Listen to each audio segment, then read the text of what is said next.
والشكر لله والشكر لله والحمد لله الحمد لله شكر لله والشكر لله والحمد لله الحمد لله والشكر لله والشكر لله الحمد لله الحمد لله والشكر لله الشكر لله والحمد لله الحمد لله والشكر لله والشكر لله والحمد لله الحمد لله والشكر لله والشكر لله والحمد لله الحمد لله والشكر لله والشكر لله والحمد لله الحمد لله والشكر لله والشكر لله والحمد لله الحمد لله والشكر لله والشكر لله والحمد لله الحمد لله والشكر لله والشكر لله والحمد لله الحمد لله والشكر لله والشكر لله والحمد لله الحمد لله والشكر لله والشكر لله والحمد لله الحمد لله والشكر لله والشكر لله والحمد لله الحمد لله والشكر لله والشكر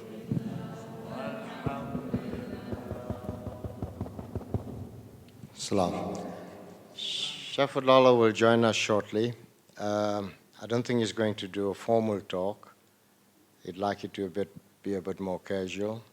So you can prevail on him to ask any questions or on issues that might be disturbing you. And yeah, have a relaxed time. Have a good time. Salam. Hello, Shams.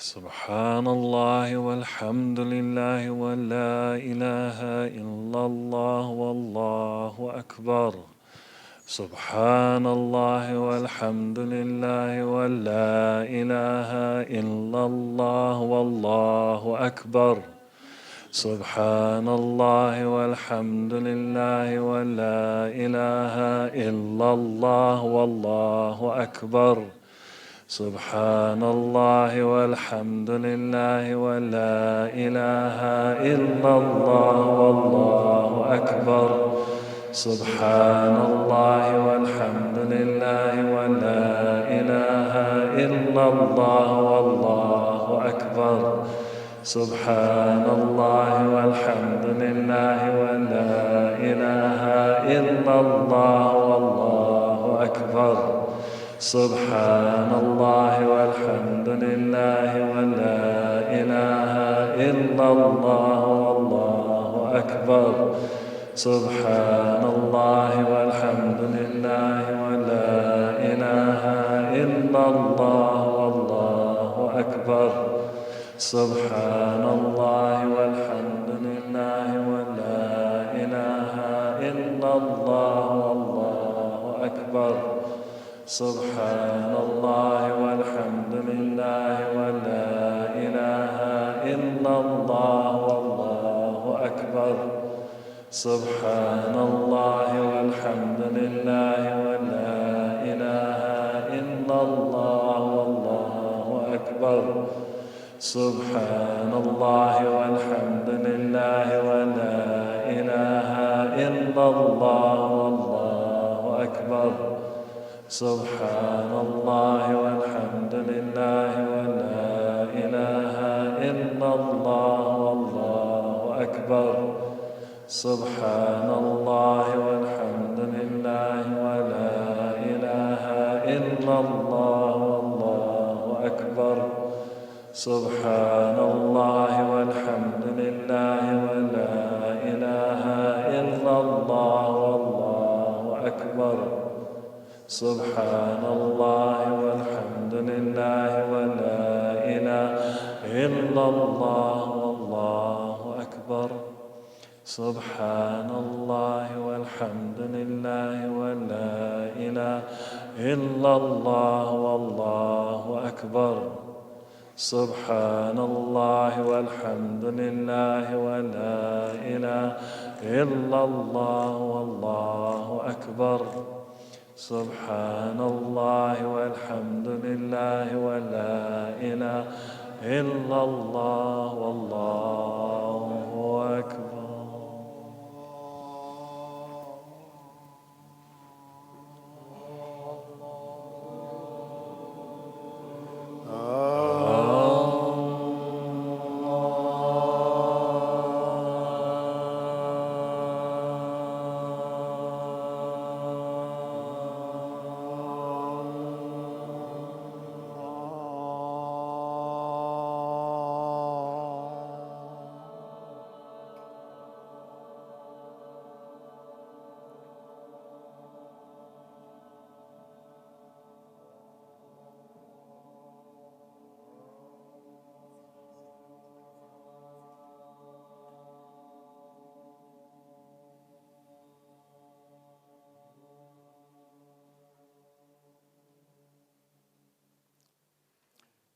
Assalamu alaikum. What we experience is a process which has a beginning and interactive situation in the middle and so on, and then we think it has an end. In truth, timelessness, which is truth, has no beginning nor end. So it's all a process. A baby hasn't got a clue that it has even needs.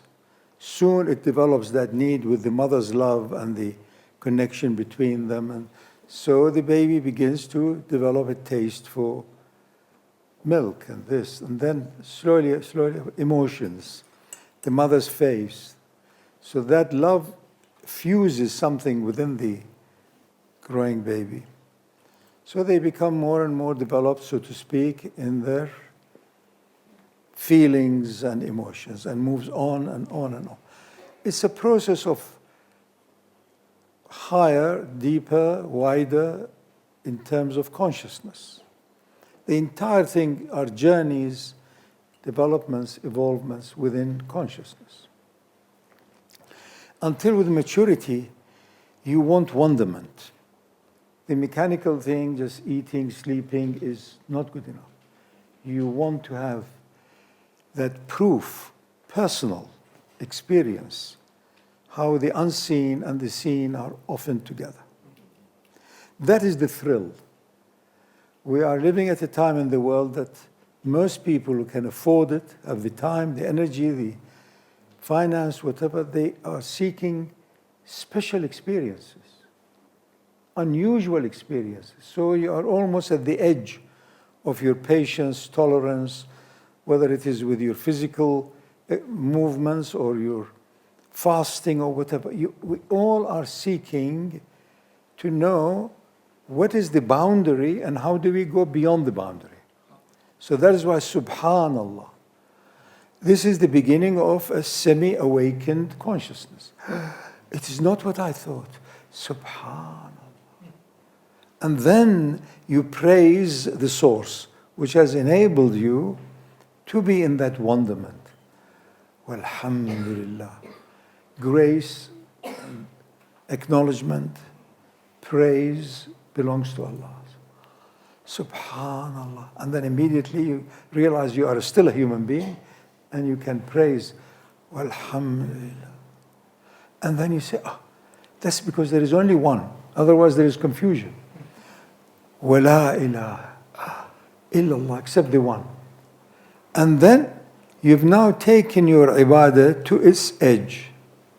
After that you blow up. Allahu Akbar. Allah is greater. Akbar than what? Bigger. That's it. So there is no end. So your small limitations of beginnings, end, up, down, sleep, wake, these are all the dualities which on their own cause a lot of confusion. Because dualities are the veil of that immense power of unity.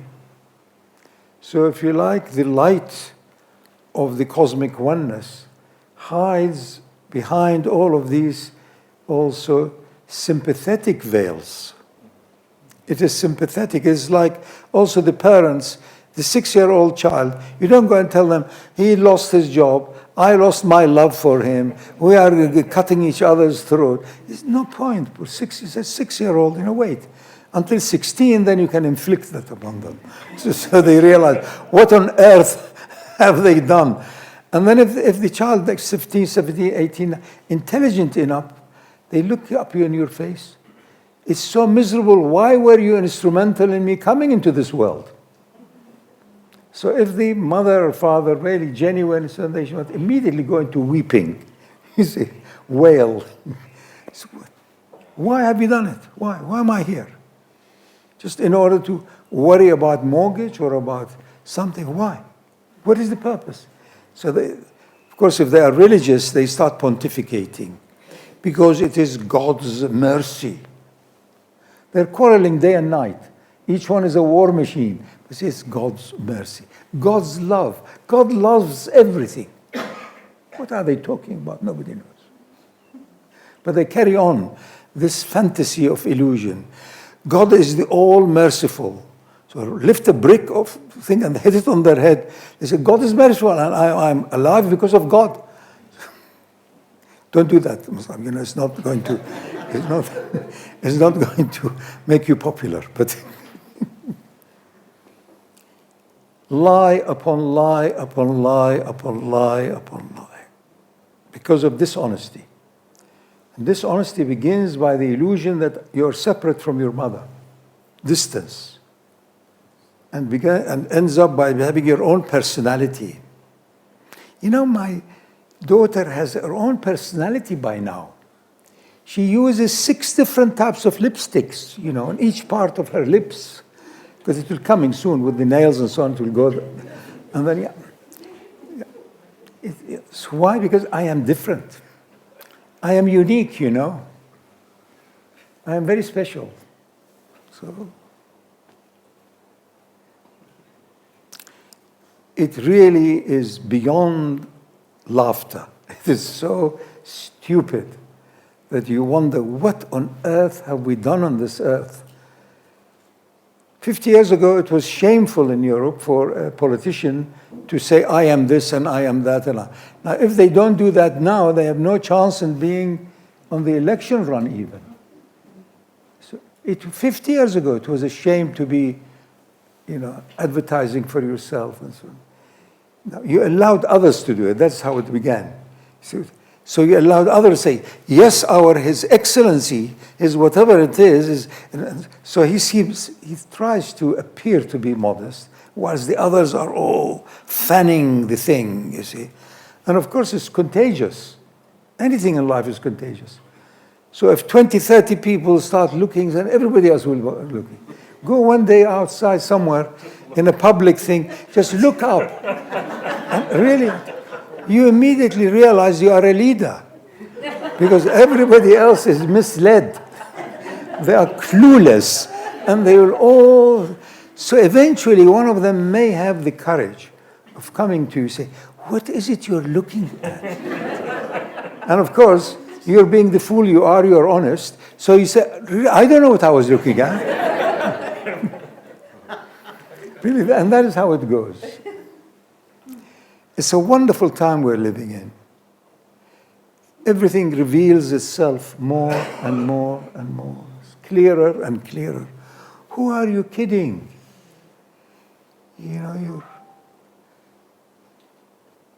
One of the amazing dependencies we human beings have, who have the nobility, the light of the infinite, one of the amazing desperate needs we have is to make sure that your system flows.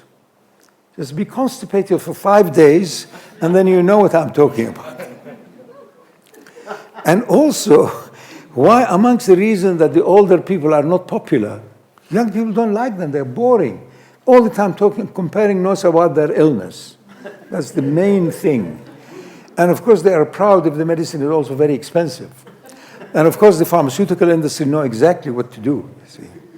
So then the other thing that they're all the time concerned about is their bowel movement. You really, it's a big celebration if they've had them.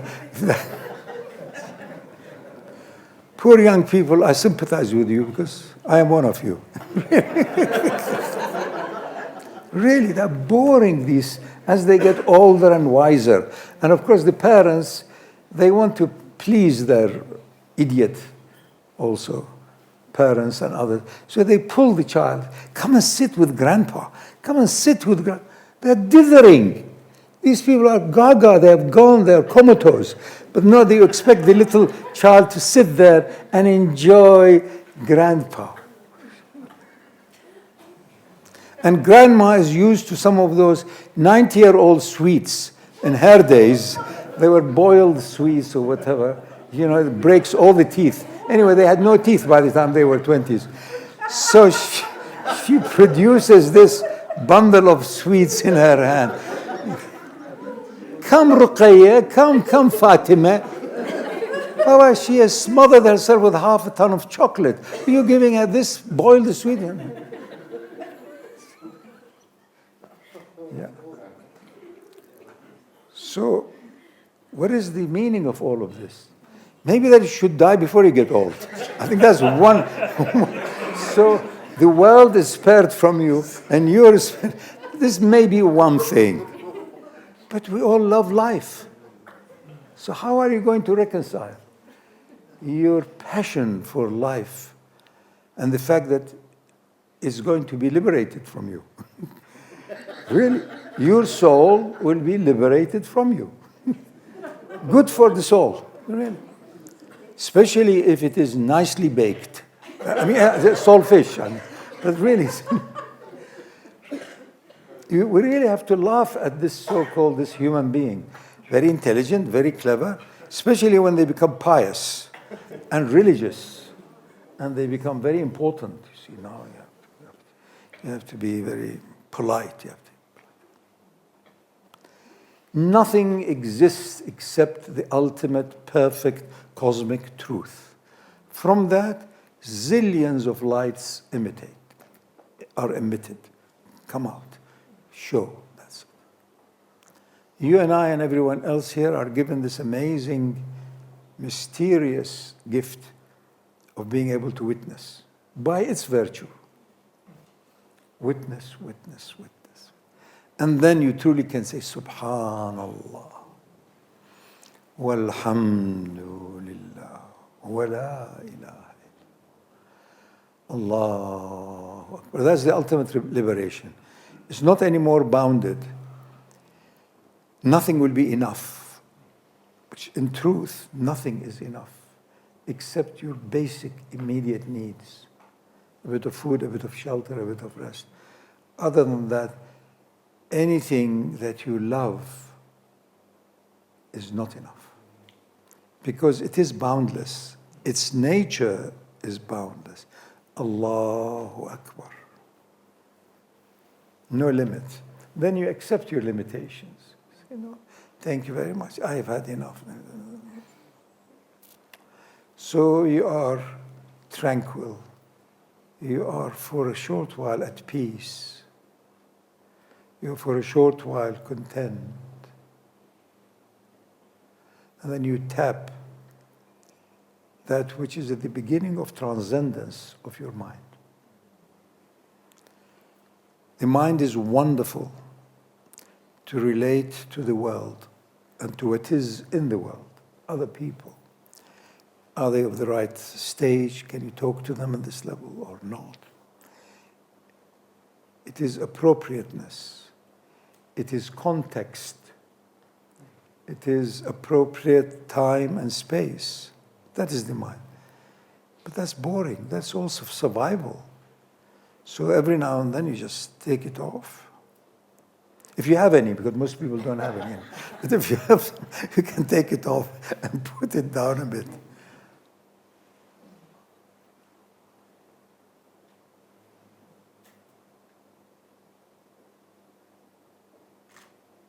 That's really all what it is. Just enter into the original silence. As-salam. the core, the essence of peace. No movement, no change. No this. So you have to go back to that foundation, and then you enter into a wonderment zone that everything else that you have experienced with your senses becomes frivolous, insignificant. So nothing will affect you anymore in any heavy, any imposing way. But you have to start from where you are. You can't jump. You have to remedy, put right all of your whimsicalities, or your sensualities, or your waywardness. That's childish. A 2-year-old is everywhere. But I see so many people in their 40s and 50s are worse than the childish stage. Because with the child there is hope. But if somebody has been practicing this waywardness until they are in their 50s and 60s, just run away. Really. So that is the story as I know it. After that, really, there is nothing other than celebrating a gift that each one of us have. And that's a mysterious soul or spirit that everyone, if they are sensible, if they are rational, if they are reasonably healthy, they are obsessed by it. We are obsessed by love and by life and by its ongoingness. For that, you need to qualify in seeing beauty, harmony, perfection, even when it appears to be the most dreadful, discordant fight. There is a perfection in it. They all wanted the same thing, and the same thing they thought is limited, so they cut each other's throat. And then that thing which you were quarreling about remains. It's already there. So you say, what were they quarreling about? They say, quarreling about this, but they have left it because they got involved with themselves. They didn't know what it was for. Human beings have the potential of being at one with the cosmic being. And they have the potential of being the most miserable, fearful, sorrowful idiots. That's it. So you have to take your pick. And once you have decided, then you have to damn well discard all of those frivolousness that you were carrying on your head or on your CV or in your reputation. Stop. One great practice is to bury yourself regularly in your tomb. It's a wonderful practice. Just die. And keep it like that for a while. And you come back with a new gift. Oh, what is this thing called life? What are these colors? I've got eyes. I can hear. I can touch. I can smell. And. Wonderment upon wonderment.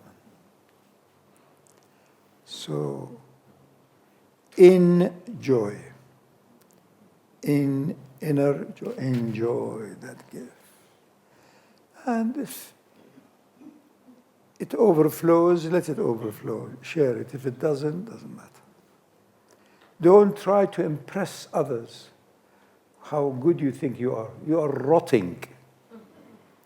As the moment you are born, the second law of thermodynamics and entropy is at full play till you are destroying. Every system that comes into being, from that moment on, it is being undone. The cyclical nature of connection between energy and matter. Matter is frozen energy for a while, and that's it. So you are here to see, witness, experience, and see it from the light of your own soul, not head. The biggest issue nowadays I see, people are living their head, which is all reason, balance, up, down, good, bad. But all of that is secondary to the light of the heart. That is connecting the infinite with the finite. And the real you is that. Stop your false identification with the color of your eyes or your hair painting or your, worse than that, your nail painting and all of the other stupidities that you poison yourself with. Stop it. We are, as human beings, getting more and more immersed in those darknesses. And you will see it will take a bit more of suffering until more intelligent individuals say, no, thank you, I don't want this. I don't want your salary, I'll do this. If you can accept my 2 days a week, I'll do it. If not, it's beginning now. The tipping point has just begun. And then maybe in 2-3 decades, you'll find everywhere you look, there are individuals who are carrying that integrity of being at one with the one. So that's your purpose in life. Everything else is secondary, tertiary. Don't deny the secondary, but the most important recalibration is with the ultimate. There is only the ultimate. So have a good time. I saw a lot of people, quite few people during yesterday and the day before. I really can see there is a lot of good intention and goodwill. But now you need to practice it more and more with yourself and with the few people whom you relate to. You'll be fortunate if you have 10, 20 people with whom you can be completely open. Not for gossip. Say, look, it's all her fault and it's all his fault and they haven't appreciated me and all that rubbish. No, just genuineness. You see. Really, all these years I was such a fool. What about her? Yes, that's very, very good. Really. And if somebody does that to me, I say, please, I don't want to be with fools. Please go away. Go find somebody else. You will be lucky if you have friends with whom you are intimate and really open, you see. Good luck to you. Assalamu alaikum.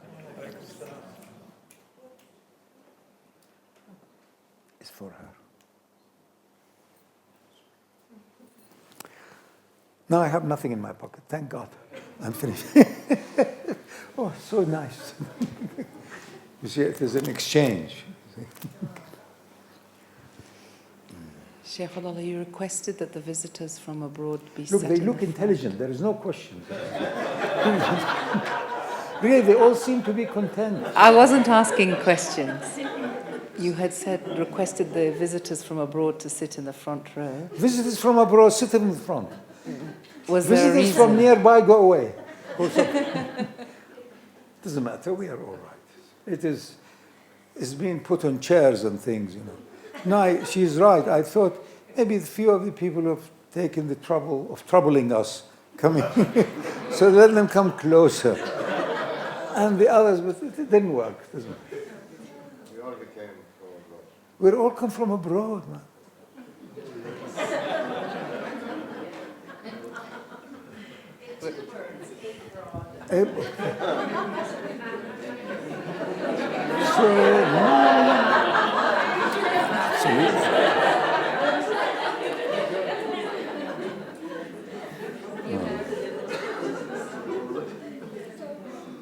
Anyway, talk between yourselves. I have tea. Did you want to see if there were any questions? Does anyone have any questions? He might take sympathy on you. Yes. No, you are all intelligent. That's good. But say something. Say something, Mustafa. Any question? No, not. No questions. Does anybody want to say something? Something nice. Betul has a question. Really, I saw in her face. Give it to her. Go on.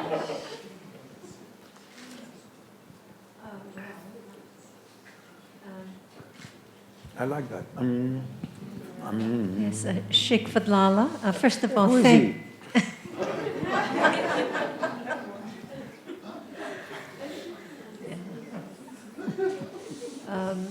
Just reflecting on a number of the visitors who expressed their immense gratitude for being here and recognizing you that you are the fulcrum, the foundation in which we all had the opportunity to gather. So I want to say thank you. Please don't make me cry. Some I'm going to weep. Where is Hassan? Oh, here it is. No, I have a... He is the professional. He is the professional weeper. Oh, and Imam Nusrat, yes. Oh, we are having a club of weepers. But on a more serious note, someone did raise the question if it is possible and would it be would it have the correct adab to ask you to make to pray for some of their loved ones who are in challenging situations. They were wondering if it would be appropriate to ask you if you could offer prayers on behalf of some of their loved ones. What does that mean? Yeah. Offer prayer. I don't know. How does challenge come about? How does difficulty or all of the other things that we try to shun or try to avoid, why does any one of us, all of us, every now and then are faced with a situation that you cannot easily resolve? How does that come about? Well, you can never fix anything in the outer anyway. No, but this is a philosophy, this is nice. But how does it come about? Why does every one of us, when you think it's all done, suddenly something else comes from another zone? Mm-hmm. What is this mechanism?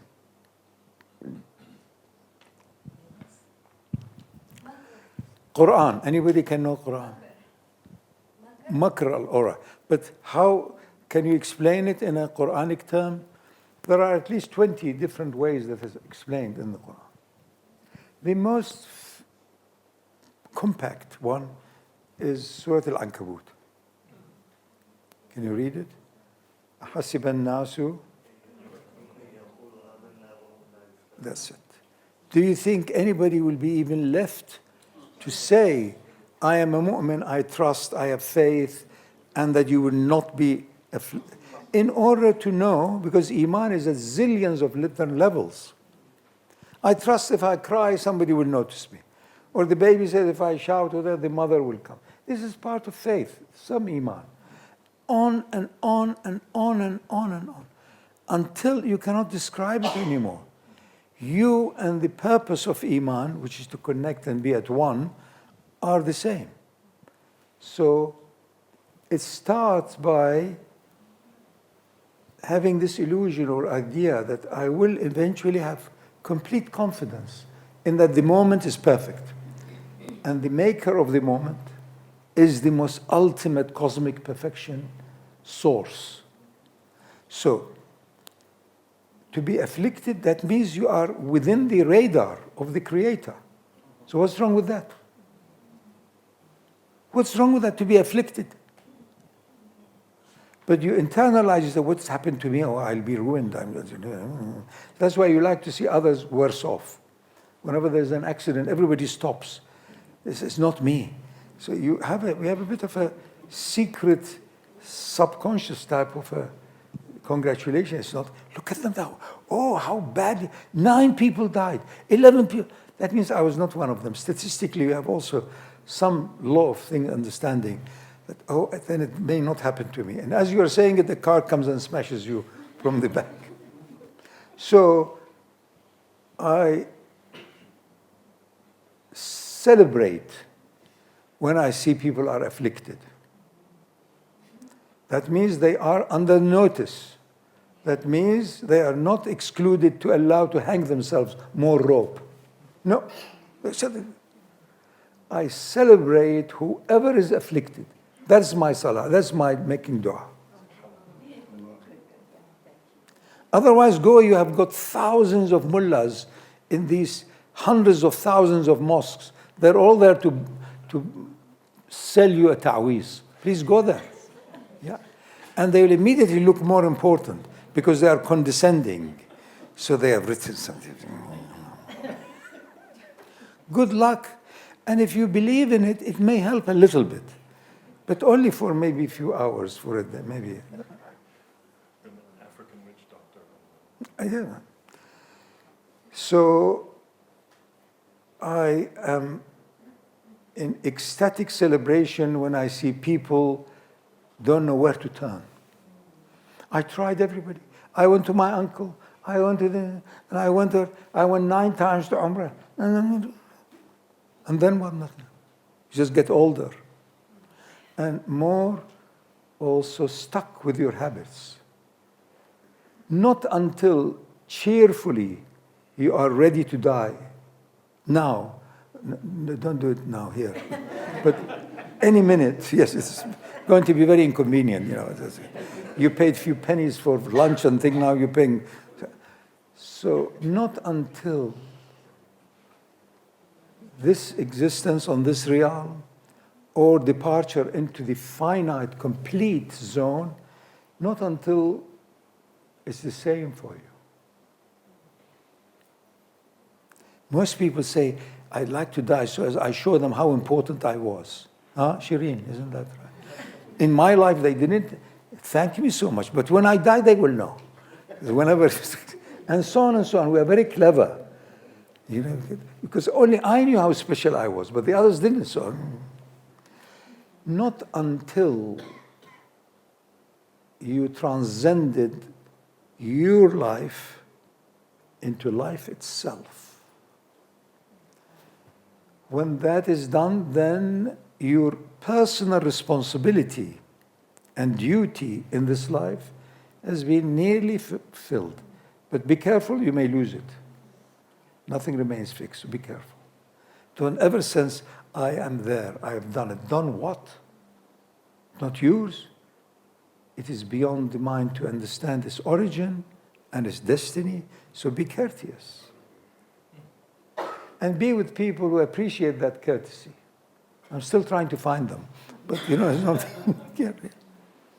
You need to have the intention of being with people who genuinely are obsessed with connectedness with the infinite. الذين هم في صلاتهم دائمون. And it's a universal story. It's a universal message. It's not only for this group or that group or this language. Allah has created to be known. Allah has created to be worshipped. Allah's purpose in life is that connectedness to occur with a bit of intelligence, which is also from it. Higher intelligence. You've got all kinds of levels of intelligence. This is spiritual intelligence. Why was I saying all of this? Response to affliction about dua. Oh, about dua, yes. Please go and find some mullahs. And then come back and tell them they were wrong, it didn't help at all. And ask them to pay you back. We all like to be special. You know, we all like to have powers. You know. Don't you know it's very powerful? There is only one source of power. And sometimes, if you are humble and so on, you catch a whiff of it. You know, and other things. So that's the story. If you are content with the answer, thank you. If you are not content, thank you. It is the same.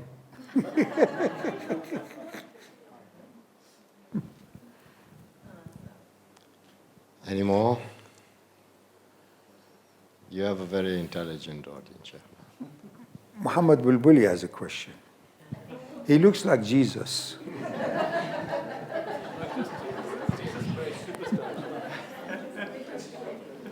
He is our Muslim hippie.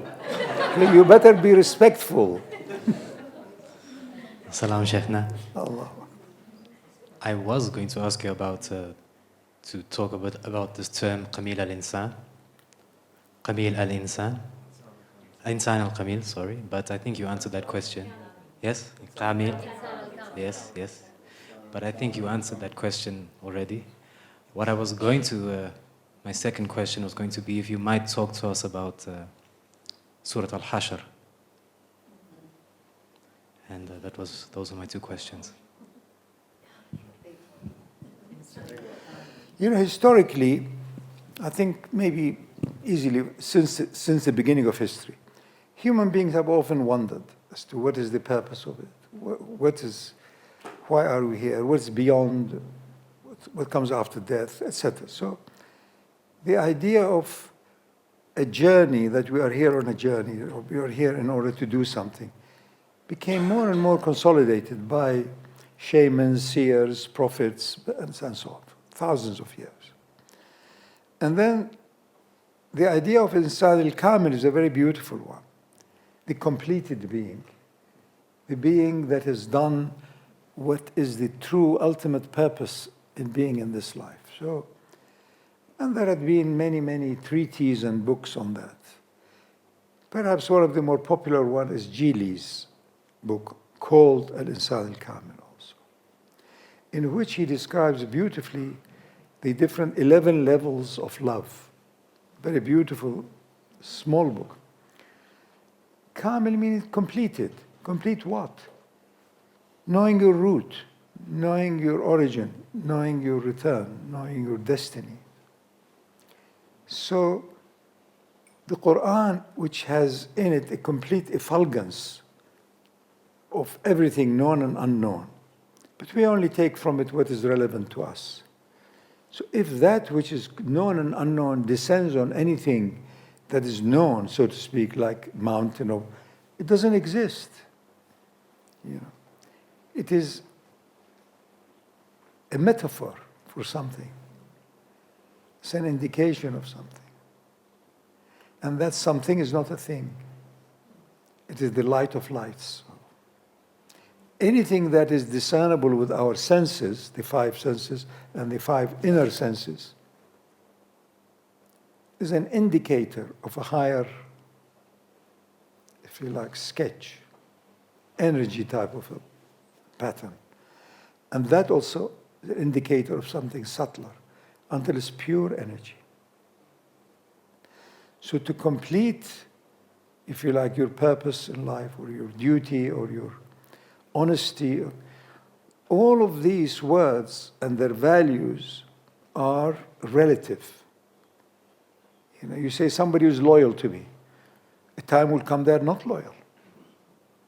If their life directly is under a threat, they'll be loyal to try and avoid that threat, not you. So all of these so-called great values we have are relative, except total abandonment. That is the real duty. That is the real responsibility. That is the real purpose of so-called, you think it is your life. That's why also in many religions, especially in Islam, if you died in the battle for haqq, then you are the hand of haqq. And you are not supposed to be washed before burial. You are supposed to be buried exactly as you are, with your bloody clothes, whatever it is. So there are different laws apply to those who are totally, utterly with haqq. That is the kamil, that is the completion. Because it has done now its double duty. Everything in life is double, double, double. Here comes trouble. And that's what it is, really. So you're born physically, physiologically, and you have to be instrumental yourself to get yourself out of this black hole, the so-called you, by hook or crook, any way you can. And once you touch upon that higher zone of light in you, and if it's like a spark, it begins to be ignited, that's it, you have no option. And then you get scared because your old habits are no longer interesting. Your old friends are no longer, they don't find you anymore funny, because you used to be a joker, you wanted to be known. Not anymore. Or whatever, it's no longer. So you begin to feel a stranger. And that's a good sign that you are emerging from one cocoon to another cocoon to another cocoon. But be careful you don't remain as a baboon throughout all of that, you see. So you have to laugh at yourself, really. The self is just a moving shadow. You have to. And then maintain your honesty, that you still don't know anything. What little you know is in order to maintain your life. That you have to. You are a custodian of this little universe. It's a microcosm. Always reflecting and balancing the macrocosm. So the outer world, as you experience it, is seen through your inner world and your lens. They were awful people, you say. Not you people, I'm indifferent about you. But you say, they were very nice people. They fed me and they respected me. Very nice. Boring stuff. Your judgment is entirely at a very low level of animal selfishness. Do that as a child and so on, but grow out of it. Until you find you only have one duty. And the great poem said, وَاجْمَعْ هُمُومَكَ فِيهِ تُكْفَى بِي عَنْ غَيْرِ. Oh, I am with intelligent people here. That's not. Collect, connect, gather all your concerns into one concern. That will be enough for you from anything other than the truth itself. غَيْرِ اللَّهِ, only that's enough. Then you are a reasonable citizen as a human being. And then it will get enhanced. You can never know. Here is this one lady here. She came to the Muslims and she found a lot of rubbish. So she sat under that tree and started weeping. So the tree wasn't happy.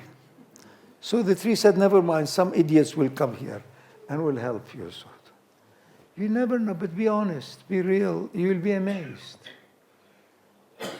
Allah says in the Quran, إِنِّي قَرِيبٌ أُجِيبُ دَعْوَةَ الدَّاعِ. Continue. This is the key. إِذَا دَعَانِي. Otherwise, everybody's making dua. Why doesn't it happen? Zillions of du'as. 99.999999999, continue, 99 is not accepted. It doesn't work. But they want to believe. Well, this is an amazing phenomenon. Every human being wants to believe.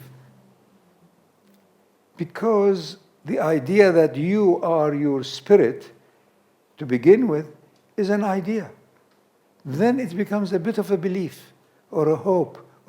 So we are already programmed wanting to believe in that the real me is unseen.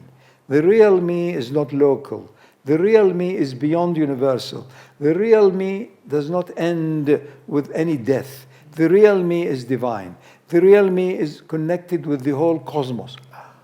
It's an idea. So you love to believe. You love to have a good will. And then you find that was the only reality. وَلَا إِلَهَ إِلَّا اللَّهُ وَاللَّهُ أَكْبَرُ. It's not some fantasy. It is the only reality. Everything else are shades and shadows. Last question. I like a question in silence. Can somebody say? A silent question. Oh, he has given me a book. Thank you. Oh, I know whose book it is. This is. Here you are. What am I supposed to do? Give it to them. I wanted to have a selection of the most potent Quranic ayahs. So it started with 50. Where is Hashim? You had something to do with it, and Leah and a few others. So there were 50 ayahs. Then I thought, no, we can really embellish them more with 140 odd ayahs. Is it? How many are there? So, and it was made into this book, beautifully produced by Leah. Here you are. Have I done a good job in advertising? واذكر ربك في نفسك تضرعا وخيفة ودون الجهر من القول بالغدو والآصال ولا تكن من الغافلين. Remember your Lord within yourself, humbly, with caution and fear, that in a voice neither loud nor too absolutely quiet, day and night, and don't be one of the heedless ones. Is that beautiful? So there are 140 odd ayahs here. Then we did transformative Quran, which is still in the process, still in the oven. Soon I think the oven will be switched off. Otherwise too much power will be. So from that, there were 1,200 ayahs. I wanted to have the ayahs that are haqiqah, that are not about this or that or about laws and about, they are something else, that's fine. But I wanted the ayahs that are universal, for everyone at all times. They ended up being about 1,250 or something. Then we went over them and over. Now I think probably they end up with 600 ayahs. And the name of that will be Verses of Quran for Enlightenment, or Al-Quran, Verses for Enlightenment. So wait for it, it will come. Don't die too soon. You know, just after it comes, then you can.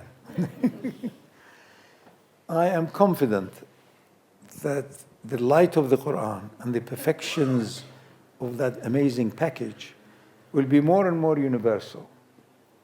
And the tipping point is just beginning due to a lot of suffering. And so enjoy it. Go for whatever ayah that touches you, transforms you. Read, read, read until it's read by your own heart. And then be with few people who can enhance it, if you can find such people. Otherwise, you just owe it to yourself. You have come alone, you'll die alone. And in between, you don't find all one, then you have missed it. Do it in any way. Don't think, after that, after our this, after I make this deal. It may never come. Just do it now. Maybe the last minute, last breath, you don't know. Urgent, urgent, urgent. Everything else postpone. But this awakening is urgent, urgent. Good luck to you. Thank you very much.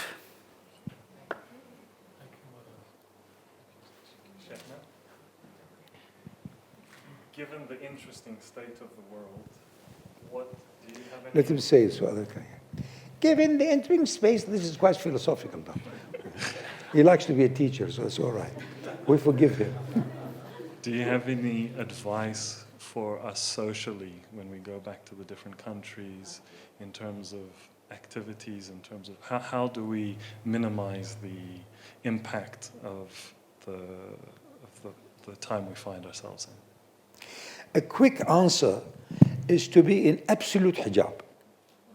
Not burqini murqini, no, absolute, completely your head in the earth. I mean, that is the most effective way.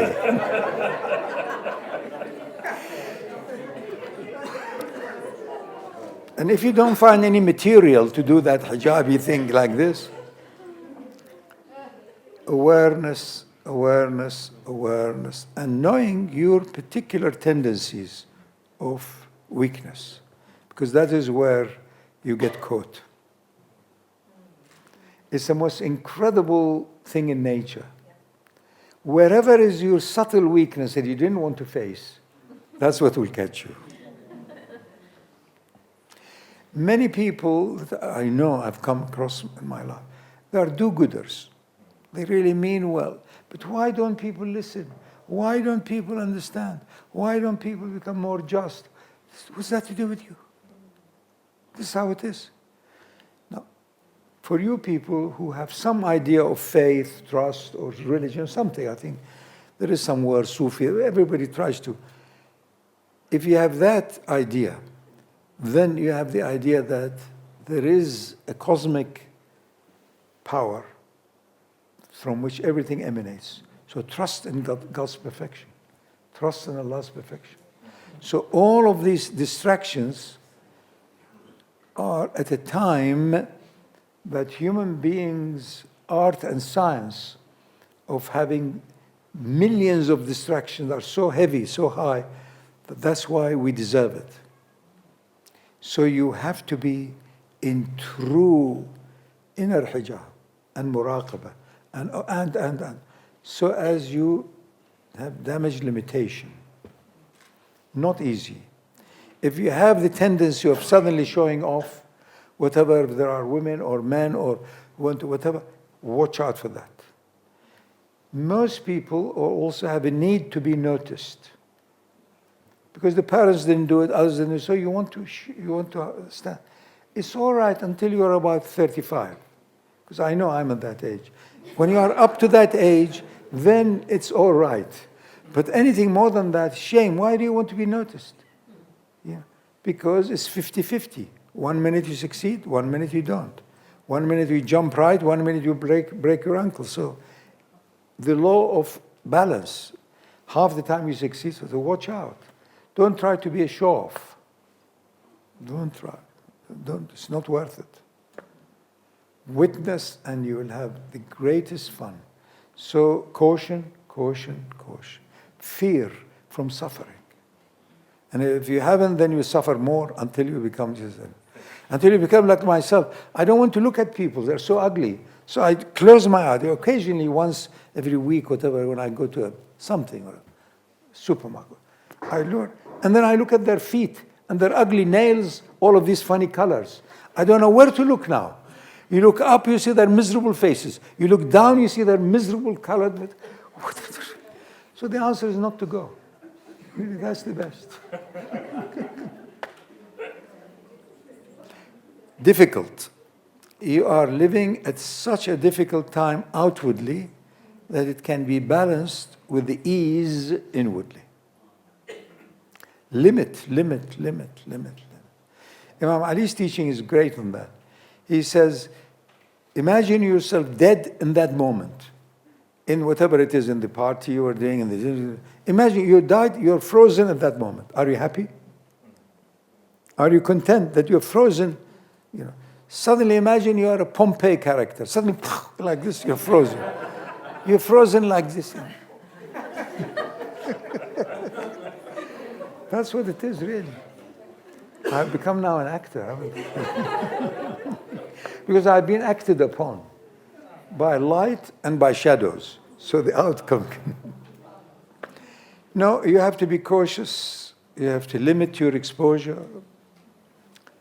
And you'll find what you're receiving is far, far, far more compensating than what you think that you have compromised or put on. And even in the corporate world, you'll be very popular. Initially, you are an outcast. He wasn't in all our parties. He doesn't drink. He doesn't this. He doesn't that. It's fine. Put up with it. A time may come, they say no. I knew some people like that, one of whom was here, very successful in one of the top consulting firms here in Joburg. So the answer was, he said, I sympathize with everyone. They're middle executives who are ambitious. So I help anyone in any way. He became so powerful. They raised him. Eventually, 2 years ago, he cashed out whatever, and he now lives in an ashram in India. Honestly. He never, that he was ready for that, you see. If you find an ashram with nice food, let me know.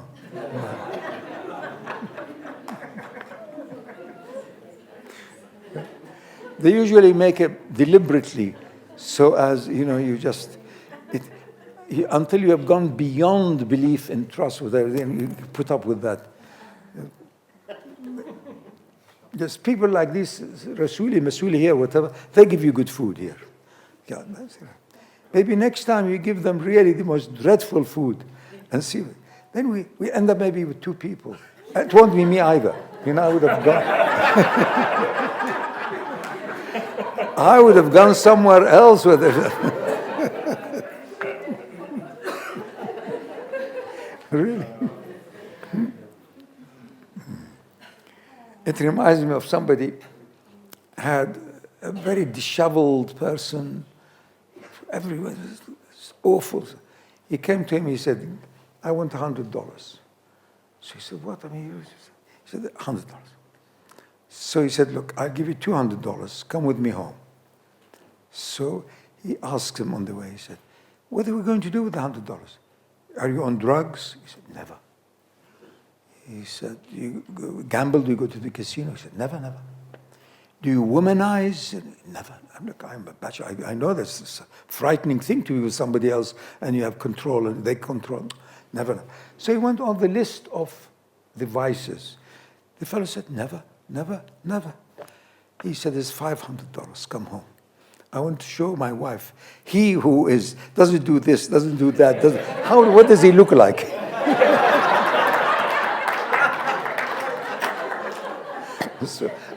So I don't want to be with people who are tiny little piece of bread, and it's enough for us. Alhamdulillah. And they start giving you some ta'weez and some. Run away. Now we are very content people.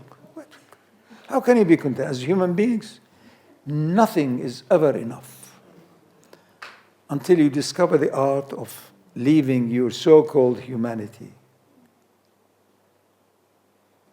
and touch the only light, original light, that engulfs all of cosmos. He said, no, thank you, this is too much. So what else do I have to say anything? I don't want to thank anybody, do I? Thank you. We would like to thank you. Thank you. Oh, thank you. I think everybody here their hearts are flowing with gratitude for your presence, for the coming together of everybody here, the sharing, the reflection, this beautiful space, all the work that goes into maintaining it, creating it, and allowing people to come here and partake of this wonderful feast of tremendous wisdom. So I think I'm speaking on behalf of everybody here. Thank you, Shaykh Fadhlallah. Now look, there are these two people sitting on each side of the door. Yes. Ibrahim and Majid. Yes. They each have a big box. As you're about to leave, empty your pockets. Yes, look. She has the bag already. Look, she has. I am in utter gratitude, really. I came to South Africa escaping, Westatitis, Europatitis, and all I could. I was very familiar with it all, so I came here wanting to be a bit away, especially avoid the Muslims also, because they have got a lot of that chip on their shoulders. And anyway, so I really came here to South Africa, waiting for the other major mischief to show itself globally. And I have been ever in gratitude. And I came also testing. It wasn't just blind. It wasn't just one big, epiphany that go to South Africa. There is no such thing. You test it, you see, who is Africa? So for me also, it has been a most wonderful, enjoyable, earthly stay. And really, I've been given much love and friendship and also a lot of food as well. But really, I cannot even begin to express my gratitude. As for my original 4 or 5 friends, Ibrahim, Majid, here there are 4 of them, 5 of them, they're here. All the top criminals amongst they are my friends. Really, I have never had a doubt about their sincerity towards me. Towards each other and others, maybe they cheat, they lie, whatever, that's not my business. But towards me, I have had the best of times. I can leave in celebration, and if I am to stay, it will only be celebration. Really, as for the rest of you, I can't do anything, really. The Quran says, قُلْ لَا أَمْلِكُ لَكُمْ نَفْعًا وَلَا ضَرًّا إِلَّا مَا شَاءَ. You can't do anything for anybody. You can share with them, love them, hug them, whisper in their ears, And maybe occasionally, if they're really friendly, give them a bit of a kick in the back. If they allow you, that's it. This is as far as you can go. Life has to be lived. I am in utter gratitude in every way, even on the occasions of my bit of a surprise or a bit of an impatience. Switch off. Patience and switch off. A few hundred years. Doesn't matter. Concern yourself with what concerns you in head and heart. The rest is not your business, you see. And you'll be amazed. You know, there are many different levels of the meaning of the ayahs. The one I use often in the case of friendship and enmity, not until you are not emancipated from your ego until when you see your enemy, you regard him as a dear friend. Now, this is a legitimate meaning. It's fine. But there are many other meanings, one of which is that I've experienced it here, there, everywhere. Somebody who comes to you in order to demolish you, to kill you, and they end up being your best friend. I mean, and this is true, but you can't go for it. You have to be patient and then witness, and you'll be amazed. My own great-grandfather, he was at the time, there was a lot of early colonial upheavals. And the Arabs were being agitated. And the British Empire was all built on local money, nothing from Britain. It was entirely done taxing local, creating things, making railways, charging, and opium selling, whatever. And they had borrowed, I think it was immediately before or after the War of Liberation, 1857. Awad, which was a huge state, 7 or 8 districts, they asked them to have a loan, 20 million pounds at the time, which was probably nearer to $200 billion now, or something like that. And then when the independence thing came, or this so-called mutiny, they wiped it off. They said, this is a war thing. Reparation. Except there had been an interest accumulated on that for a while. Anyway, in the will or in the trust that those monies were lent to the British, they said the interest should be paid to the living most senior man in the religion. And it had fallen upon my great-grandfather.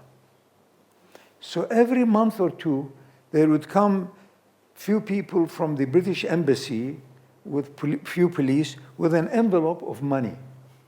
They give it to him. And it was in the open.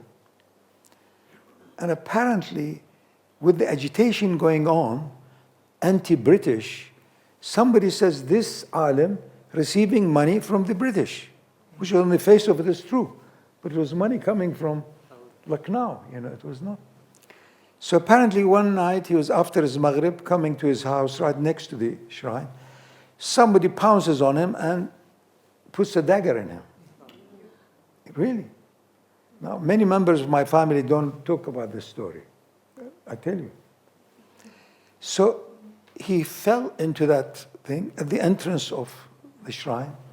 They soon found, they came and said, to cut a long story short, so the wound didn't heal. He lived a few years, maybe 2 to 3 years. So they asked him, what happened? He said, there was something incomplete in my life. I didn't know about this ayah fully, but my worst enemy turns out to be my best servant and friend. He calls him. The same man who assassinated him ended up being his closest servant the last 2 years of his life. He said, this is what was waiting for me. Really? So that's what life is, you see. So it was incomplete. So that's it. You never know what Allah wants to show you. Expect the best, and you will see more than the best. And stop your mind. You have to be able to switch off. Bing. Bing. Stop it, really. Stop your mind. Otherwise, the computer is better than you. You touch it and it goes quiet. Really, stop it. That's why we are coming to an age that is wonderful. Wonderful, wonderful, wonderful. Intelligent young people who have choices to do everything, that they choose something that they enjoy more. Celebrate consciousness, not only going higher and higher, wider and wider, and deeper and deeper. Good luck to you. Thank you.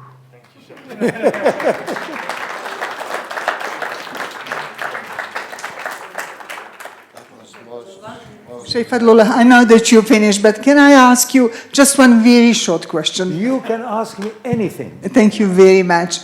If you had a choice to choose again, would you choose this country to live in?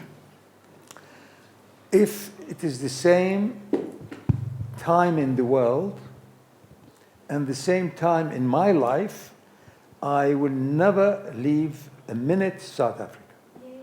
I love where I am. I am in total gratitude.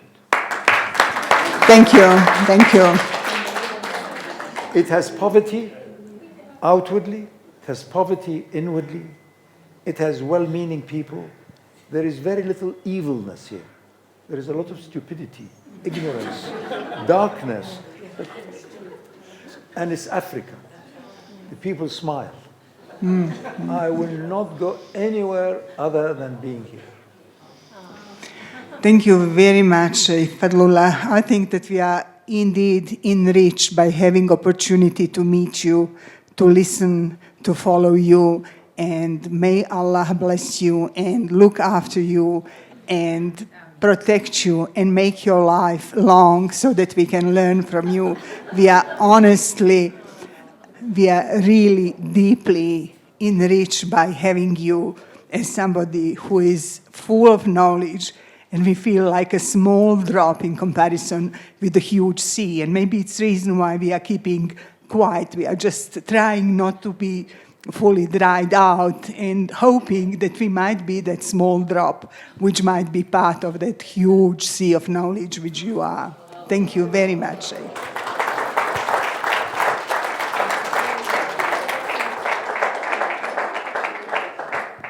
She has imprisoned me. She had put this on my neck.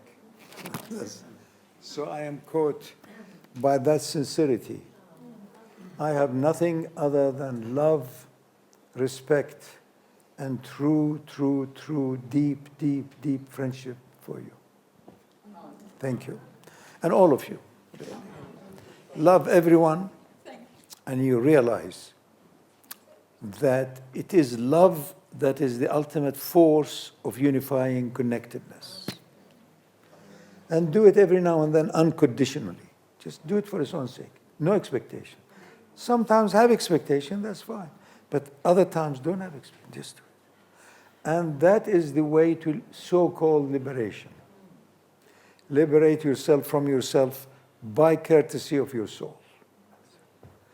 Thank you, thank you, thank you, thank you, thank you, thank you.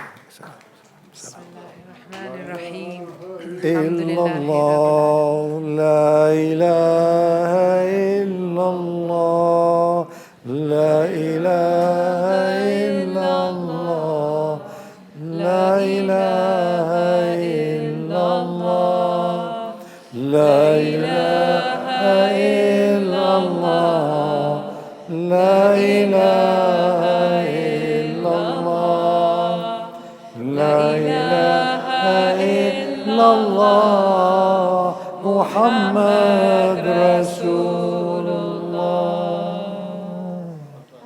Bismillahir Rahmanir Rahim. Alhamdulillahi Rabbil Alameen. Ar-Rahmanir Rahim. Maliki Yawmiddin. إياك نعبد وإياك نستعين اهدنا الصراط المستقيم صراط الذين أنعمت عليهم غير المغضوب عليهم ولا الضالين سبحان ربك رب العزة عما يصفون وسلام على المرسلين والحمد لله رب العالمين. اللهم صل على محمد وآل Shireen, did you have a copy of this? You have. I have one in my hand. Thank you. Oh, you. No. Bismillah. Thank you. We'll gather for tea now. And, Oh. That's the end of the conference. There might be some light supper around for those that are still around. But you can help yourself to a feast at the bookshop or the book table. There's some lovely publications, especially the Quran book that Leah so elegantly produced for us. And Bitul Khanum, the original creator of the 5 keys. So please help yourself, empty your bags, then you can go to Roberts.